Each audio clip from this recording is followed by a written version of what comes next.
within a 2-hour window before bed doesn't significantly impact quality of sleep. What? Sleep expert Amanda Jewson is joining us this morning to break this down, because I have to say, I'm confused. Don't we constantly say no screen time before bed? So what is happening here? I know. Well, first, I'm happy to report happy news the first time I'm here. But I mean, I'm always on these shows saying this. And when I saw this study, I was taken aback. But they're very, very clear in this study to differentiate screen time use. So this is very key. Number one, passive use is different than interactive screen use. So passive use is kind of the scrolling. Maybe it's watching a movie, maybe it's watching a YouTube video, whatever the case is.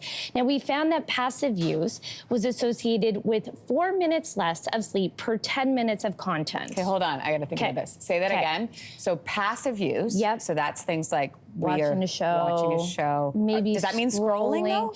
Well, this is a question mark, right? This is where I think we're getting into the nitty-gritty. It depends on how you are reacting to whatever you're watching. Fair. So if it's more passive, let's say you're watching a movie. Okay. That's going to be less impactful. And yes, it's 4 minutes. 4 minutes. For every 10 minutes of content, less of sleep. Okay. Okay. Got it. Now, interactive screen use. This is maybe gaming. This is decision making. That's that 11 p.m. work email that's stressing you out. That sort of content was associated with 17 minutes less of sleep per 10 minutes. Okay, that's really interesting. Right?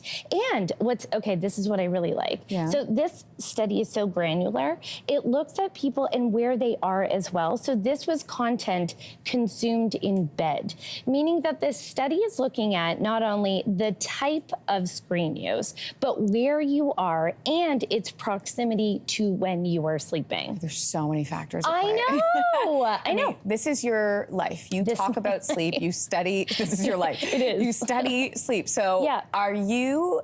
So what's your big takeaway from the results of this study then? I think it's confirming something that I experience anecdotally, personally. Like, I can be on my phone pretty close to going to bed and sleep relatively well. However, if I'm doing something really stressful or I get a client email that stresses me out right before bed, I'm going to be thinking and feeling that all the time. Yeah. Now, I think it goes back to what is happening in your body, right? If I'm watching a movie and I'm loving the movie, I'm like, and I go to bed, fine, I'm gonna dream about that, right? Yeah. But if I am, I'm not a gamer, so I can't really speak to this personally, but if you're making these executive functioning decisions in your brain, think about it like a workout. We also have the advice, never work out before bed. But there are some workouts that are great. You can do light stretching, gentle yoga.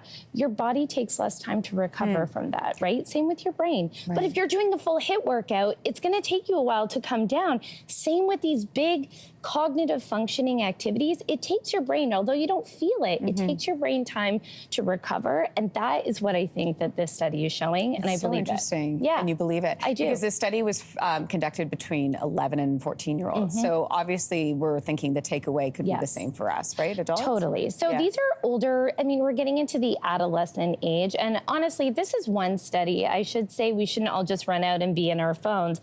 But I do think that we can extrapolate some of this data to adults because, we have the same melatonin production, similar circadian rhythms.